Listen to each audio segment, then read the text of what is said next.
The latest full self-driving updates actually bring a lot of changes, and I forgot one of the main ones, so I'm throwing it in here at the beginning. In older versions of full self-driving, if you were incapacitated or if you were not touching the steering wheel, the car would simply slow to a stop and put on the hazard lights. Well, one of the coolest finds in FSD version 14.2 is the car will now pull over off the road if you are incapacitated. Very cool to see this new ability added, definitely needed in case something goes wrong with the driver, way safer than you'll find in any other vehicle. What is going on, everybody? Chris here. Welcome back to another full self-driving update.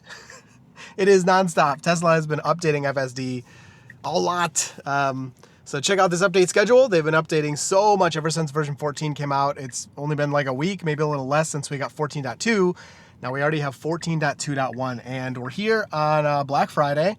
And we're going to Costco, and we're going to go to a bunch of crazy places. Now, Costco doesn't open for a little bit, but we're going to come back a little later. You can already see there's people walking around in this area.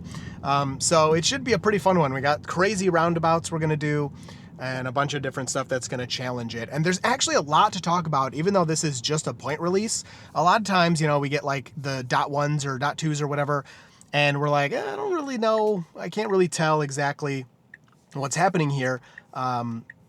Smart enough to realize these people are being picked up. Very nice. But there's a lot to talk about with this update, with 14.2 in general, but also .1. So I guess the first thing I can mention is there is a new release note in 14.2.1. So let me get it up here. And I will, of course, put a screenshot for you up on the screen. But there's one thing related to attention monitoring. So camera visibility can lead to increased attention monitoring sensitivity. And so that leads into something else that people have been talking about a lot. And that is that you can kind of use your phone more than you were able to in the past. Now, don't get me wrong, you still have to pay attention. If you're not looking at the road, the car's going to yell at you. There's already people at Costco. Maybe they are open.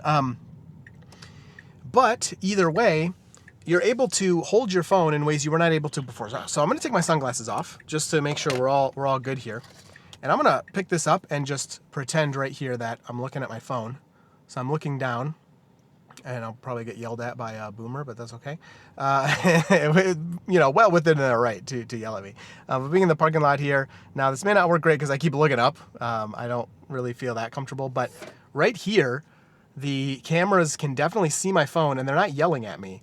I'm getting a lot of weird looks. And so this in the past, putting your phone right here, instantly the car would be yelling at you, you know, please pay attention to the road, or hands off disabled. You have to put a hand on the wheel now. If you had sunglasses on, it would say device detected in hand, and all of this different stuff. And so now just the fact that my phone can be here, I realize we're in a parking lot, is much different than it used to be in the past. So I'm just going to even put that down because that's, you know, whatever, good enough there.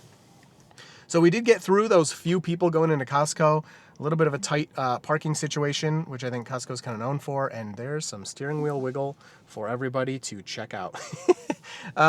So our stats are still intact here for the update. So we have the new, like, what % of your driving is on FSD. So we needed a lot of work on that turn. But we have the new, you know, what % of your driving is on FSD. And that is still there, so this guy's checking me out. A lot of people I've noticed are noticing that my hands are not on the wheel lately. I've been getting a lot of looks, which was not a thing in the past as much. So right here, I'm 198.2 out of 198.5 miles. So that's since 14.2 came out. And those 0.3 miles are basically all parking related. Pretty much everything that you see there is parking related, or like on the way here, at the last second was like, oh, I actually want to go here. And so I just took over to park in, you know, the parking spot I wanted to go to, or the parking spot you saw me in. I actually backed in there because FSD was going to back in or pull in or back in whatever fine to a parking spot, but it was going to back in next to somebody. And since I'm sitting there like a weirdo, setting up my cameras, you know, doing all that, talking to myself in here, I was like, I don't want to be directly next to a car. I want to, you know, be space in between us. And so I just picked a different parking spot. So that stuff really does add up in the amount of miles. And a lot of what I'm noticing where I'm needing to do things is takeovers, or sorry, the end of drives is not important for a robotaxi type thing, which I think is Tesla's main focus. You know, they're saying that, oh, your car will drive you A to B and you can go to sleep, or you can let it go be a robotaxi for you. And I'm sure we'll get there maybe. But I think their main focus is definitely like cybercab, robotaxi. And this is, I'm going to change the destination here because this did not do what I wanted it to do. So we don't need this gas station. Oh, this is really going to screw it up now. And sorry, I got to do one more thing here. Change that to that. There we go. And so a lot of the things I need are not related to a robotaxi, because a robotaxi would pull up to curbside, you'd get out, and it would drive away. So a lot of the parking stuff is hard, especially because it's a lot of personal preference. But I don't find it particularly important for like a self-driving robotaxi as much as like a personal car. So yeah, we talked about that new release note. So that's pretty important to see. Usually in these small updates, we don't see change to the release notes, although it's not a first. And then in general, so in my last video, I should mention, since we were talking about the stats, I do sometimes still press the accelerator, like especially empty four-way stops and stuff. I will roll stop signs like manually by putting my foot on the accelerator. So you can get those high stats. I can have 100% even with, I mean, I showed it in the first video. I had a disengagement in my first video, but my stats, that was in Stephanie's car, but my stats were still at 100% even after disengaging. So you can have interventions, you can have disengagements, as long as you turn the system back on right away. If this is important to you, I don't think most people really care. I'm just kind of pointing it out. Just because someone has 100% here on this, now, first of all, it's not 100%. We're, a couple tenths of a mile short of 100%. But it also doesn't mean that the human has done nothing. I've done several things to, but still kept that 100%. Now, I will say on top of that, I haven't had any safety-related interventions or disengagements. It's not like the car pulled out in front of someone and I slammed on the accelerator to accelerate out of the way, something like that. It's just mostly, again, personal preference, comfort, and stuff like that that I'm doing. So, in the first 14.2 video, I told you, I was like, don't get too, crazy about what I'm about to say, but it feels like everything is pulled back. Well, I was right. I never like to declare things too quickly, especially when I only have, like 10, 20, 50 miles on an update. I like to get at least 100 miles in before I really start saying stuff. And I could just tell within the first 5 minutes of driving 14.2 that they had really pulled back the profiles. In a way that is very controversial. Blame Dirty Tesla is trending on X. I don't know. It's just a funny joke for the most part. I think some people are actually kind of mad at me, but I talked about how silly Mad Max was when it came out, because, man, we're really looking for a parking spot here. Because we were talking about not having, okay, well, I'll take that. Can't fix yourself yet because there's people here. Oh, you're gonna park like that? Oh no, that's not good at all. And while we're parked, huge shout out to today's sponsor, EV Dance. The EV Dance extension cable is such a good idea. With options for either 21 feet or up to 40 feet of extra reach for this extension cable, you'll be able to charge pretty much anywhere you go. Whenever we take a road trip, of course, I bring a mobile connector with me, but sometimes it can be hard to reach the car and actually plug in. With this extension cable, that is not going to be a problem pretty much anywhere you travel. You can use it at home. You don't have to move your cars around if you have multiple electric vehicles that need to be charged. On a road trip, at a hotel, or wherever you're staying, you'll have much more flexibility in where you park and how you plug in. And it is incredibly safe with high gauge wire, and it works outdoors or inside wherever you need it. The EV Dance extension cable supports up to 50 amps, and I've been using it with my Model Y, which I daily charge at 48 amps, and it's been working great. Now, the extension does not work at superchargers, but any destination chargers or mobile chargers or home chargers that you go to use, you'll be able to use the EV Dance extension cable. And if you need a home charger as well, EV Dance has a fast 40 amp unit with app control. You can track your current, voltage, and power straight from your phone. You can schedule charging to hit off-peak rates and save yourself money on your charging costs. And of course, it has the full safety suite, everything it needs, and it's outdoor rated. EV Dance is also soon releasing their NACS DC to CCS1 adapter. This will unlock even more charging stops no matter what electric vehicle you drive. So make sure to use my link down below, get your exclusive discounts on these items, and thank you to EV Dance for sponsoring this video. And so I talked about how crazy it was that, Tesla won't roll stop signs, which, again, NHTSA kind of made them do that, waiting for these pedestrians. Very nice. And we don't have max speed, so we can't cap the car at the maximum speed that we are comfortable with or where we don't want to get a speeding ticket. But they add a new profile in the midst of all this that lets the car go 20 or 30 miles per hour over the speed limit, even off the highway. I mean, I just said it was crazy. I didn't think it was bad. I don't think they should have removed it. Man, why do you get so close to those cars in the front? I just wanted a max speed. And now they've kind of pulled these speed profiles back a little bit.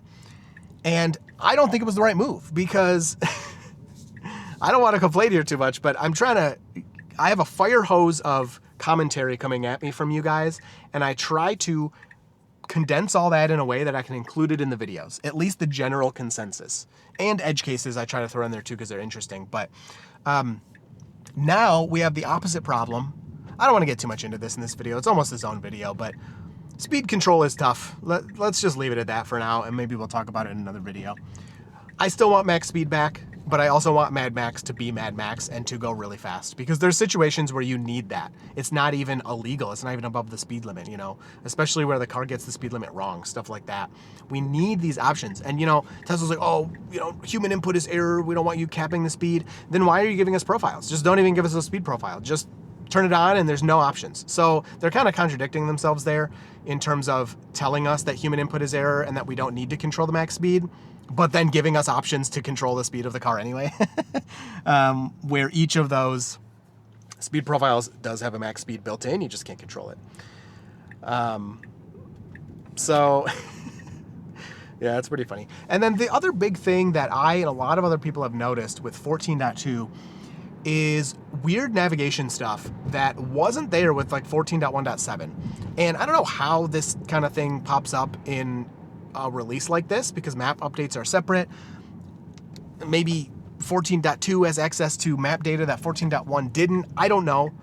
But the fact is, I and many other people have noticed with this update, the car is messing up navigation stuff that it wasn't messing up before. So a big example that I have is, that's an interesting lane change, but acceptable. So like a prime example that I have is when I go to my mom's house, her road is here, and then right next to her road is a parking lot. You know, her house is down a little bit, but you can pick either of those. And FSD, I always kind of thought like, man, how's it gonna know?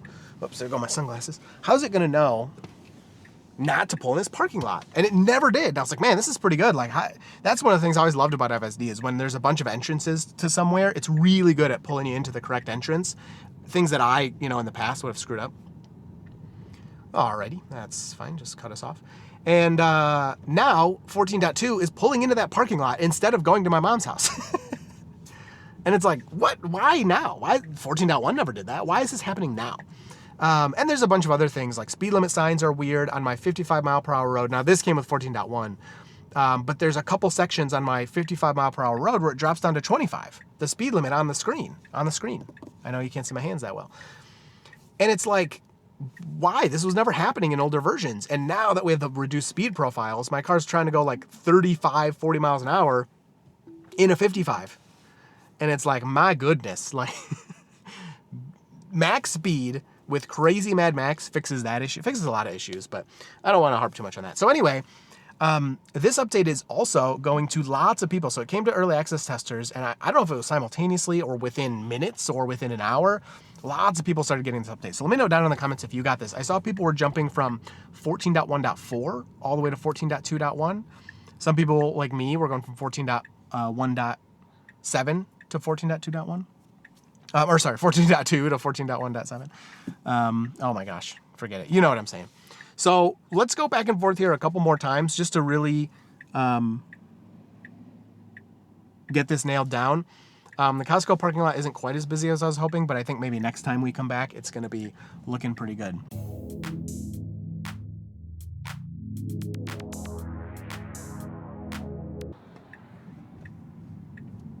So nice job on that unprotected left. And what I will say about 14.2, so let's be more positive, because it's still amazing. You know, we're getting nitpicky. We're pointing out all the stuff. I bought some washer fluid. That's what's rolling around. We're pointing out the stuff, which is fine. There's nothing wrong with that. And it's not perfect, as I've always said. I don't think it'll ever be perfect, especially because you got a lot of personal preference going on here. But 14.2 really did bring back that smoothness of 13.2.9. And I feel like that pulled backness is a big part of that. I'm not sure you could have the 13 smoothness with the jittery, crazy decision-making of 14.1. As much as I loved that, it wasn't an end-user product. It was a nerd enjoyment product. I loved 14.1 because you could really feel the car thinking. You knew every decision it was making. Nice windshield wipe there. That's still going on. You knew every decision it was making. You knew when it was changing its mind. It reacted so fast to stuff in a good way. But the negative of that was you had a lot of weird braking. You got the braking for leaves, which people now have seen on 14.2. I haven't seen it. I went out in crazy winds a few days ago. I recorded it. I haven't posted it yet. And there were leaves all over the place, and it never even touched the brakes one time for the leaves. So I haven't seen it, but I know that other people have seen that. So keep a lookout for that, just in case. But it's much reduced. So overall, I think 14.2 is a great end user product. Again, if you're not sitting here nerding out, really analyzing what it's doing, really caring that much about the speed, I think the biggest problem was speeding too much, because even standard would go well above the speed limit, and people don't want speeding tickets. That was kind of one of my main points of wanting, 14 dot or having max speed back, because I don't want a speeding ticket. And yes, you could go down to sloth, but the problem is when the car gets the speed limit wrong, then it can't, there's nothing you can do besides taking over. All right, we're heading over to the Coney Island. I figure this would be a pretty popular spot. Black Friday morning, everyone's been shopping since 5 a.m. Do people still do that? I haven't done Black Friday in a long time because, man, I remember doing that, 10 years ago, maybe even a little more than that. And it was so much fun. Everyone was going crazy. TVs were 90% off. I mean, it was ridiculous. I think this guy's waiting for us. Nope, he's not. Okay. I think he was waiting for us, and then FSD was so slow. He was like, forget it. Now I feel like there's not really good Black Friday deals. I found some pretty decent sales online.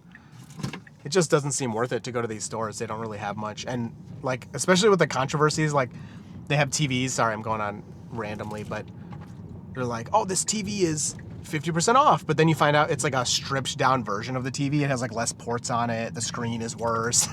It's like false advertising.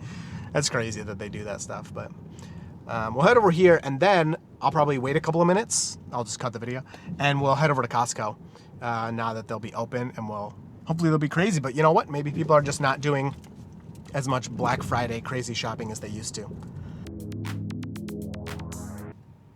So we're going for this parking spot, like the turn signal. Yeah, if you pull that to the left, that will be a good park job. No, don't stop there. Oh, okay, that was not necessary at all. Could have just kept pulling forward and pulled the steering wheel to the left a little bit, but that's all right. Parking has been a little goofy too, but I don't know. 14.1 might have been the same and just we didn't see it. Wow, why is it so far from the... Hold on, let's check these cameras. Hold on, let me open my door. We are in the spot. I mean, we're in the spot, but there's no reason to be this far back. Boom, just like that. I mean, especially when you have the front bumper camera. That's a much better park job, but getting picky. All right, just for fun, before we finish this one up, let's go into this neighborhood. And there shouldn't be many people around, and if there's not, I can really test the phone thing. I wasn't really comfortable doing that in the parking lot with so many people around. And we can see how long we can look at a phone. And I should pick that up. You guys are going to kill me. Hearing that thing slosh around. And then we'll head to Costco and finish it up once Costco will be open. So we should be able to get to this neighborhood. No problem. Let's try it.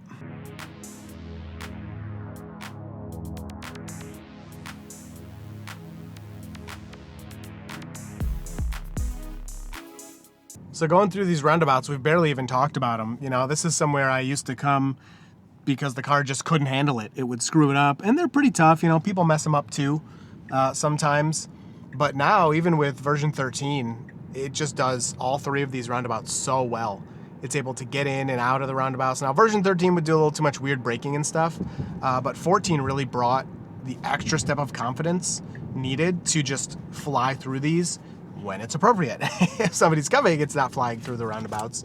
But whenever it's clear, the car doesn't hesitate too much and confuse other people and do that. Version 13 got honked at in these roundabouts. Version 14 has not had that problem. All right, so here we go. We're in this neighborhood, and I am on X, and I'm gonna post and say, I'm posting, this is so weird to not look up. Posting, I did look, there's no people. On X, while on FSD 14.2.1. How mad do you think that's gonna make everybody? Like, let's get a little picture in here. Hello, camera. How is this thing not yelling at me? This is ridiculous. How long has it been? There we go. So there's our please pay attention to the road. I'll try to put a timer up or something so we can see. That was a long time to be looking at my phone. And it felt wrong, okay? I'm just gonna say that. It definitely felt wrong doing that. Now, don't yell at me if Nitsa gets mad, okay? It's not my fault. But I can't see, I don't know. The thing is, here's my opinion. For shooting off a quick text, you just shouldn't do it. But if someone's gonna do it, I'd rather them do it on this system than without looking. And so now there's a person. So I would have hated to be doing that and look up and see this person and their dog. Like, it's just so messed up. It's just rude. It's not safe. Now the car is very safe. If I had been texting right there, would anything have gone wrong? No. But in that, 1 in a million or 1 in a billion or whatever you want to call it time, that something strange happens. And I don't know, we're moving there. Eventually we'll get the permission from everyone, from Tesla and local government and blah, blah, blah, to be like, all right, if this system's engaged, you're free to text. Just sit there and be ready to take over if the car asks you. Like it just did. I mean, that's kind of what happened, right? Blah, blah, blah. And then the car said, hey, pay attention. And I said, oh, okay, here I am. I think it's going to be a really sticky subject for a bit, but it's a lot safer than all the other people you see when you're driving around. Just take a look. Take a look at everybody. 90% of people texting and driving with no driver assist. It's wild. So let's go to Costco. I'm very surprised it took that. I feel like it would have waited for that person, but there was plenty of room. So very nice. So let's head into this Costco one more time just to really finish this off and see how it does. But, as you can see from the stats, I'll put them back up here. We're still 100%. I haven't done anything this whole drive. And again, I'll tell you, all of my 0.3 miles that are not on FSD have been parking lots, and I've had no safety-related disengagements or interventions. Now, you saw in the last video where I got stuck in the parking garage. I still had to disengage. I wasn't going to sit there for 2 hours and let the car drive in circles, but it wasn't safety-related. We weren't about to imminently crash into anything. It was just stupid. It was just, the car didn't know how to get out. And we'll have to keep testing that, and I'll have to keep paying for parking. Luckily, it was only like $2, so I don't mind. I thought it was going to be like $10 because it was, Ann Arbor's expensive. But they let you get off cheap if you leave immediately. So I'm going to go over here. There we go. Let's put a pin over there. And we'll let the car figure it out. And it's probably going to park, but all right, that's fine. Yeah, there's just not a whole lot of people here. Costco doesn't have good Black Friday deals, I guess, guys. Don't go to Costco today. No good Black Friday deals. Oh, I got rid of my waypoint because it parked. That's another thing I don't like. You're nowhere near, this one you're near it, but even if the car is nowhere near your waypoint, once it parks, it gets rid of the next destination because it thinks that's the destination you were parking at. That is quite annoying. Oh, stop parking. Oh my gosh. All right, hold on.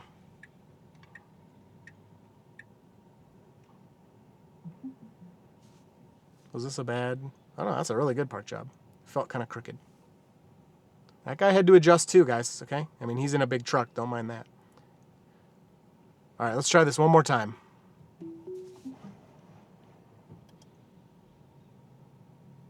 So we're clear to back out. There's a couple doggos in that Rubicon. We're gonna go right past the main entrance this time. Yeah, there's definitely people in there. I think they have like you gotta pay extra, First of all, you gotta pay to go shopping, which is ridiculous. But if you pay extra, you can go shopping even sooner. So funny. All right, finally, a little bit of action here.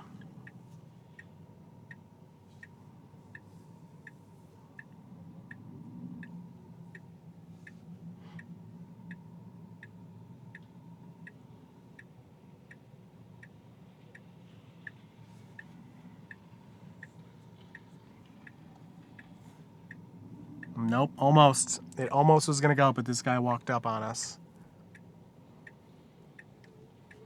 So it's definitely being cautious around all of this, which is great. I don't have much of a complaint yet. There's been a lot, you know. It's not like we could have zoomed through here and it's not moving. That person's hitting the curb gently. Sometimes that's just what you got to do, you know. And it's gonna... What is it doing? This is not where I want to go. So it basically like knows I'm at the destination and it's just trying to find a parking spot. Sad.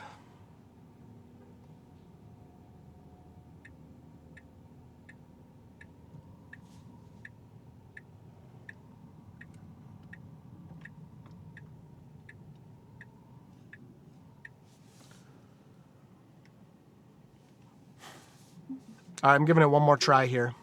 Does it still have my destination? No, of course not. So we're in reverse with those people right there. It did display them, but I was about ready to hit the brake. You know, they're cameras, and if, who knows, like if something is super close, maybe they mess up. Here comes somebody zooming down the aisle. He was driving really fast. Inappropriate for sure. I'm also able to really adjust the nav here, which is just great. Okay, go over there, please. So it basically just knows I'm at where I want to be, and it just keeps parking. So can't complain. Can't complain too much about that.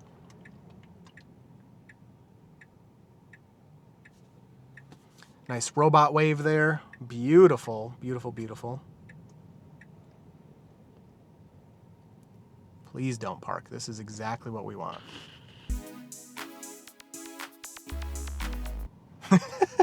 All right, that's it. We'll call it there. Hope you enjoyed. See you in the next video.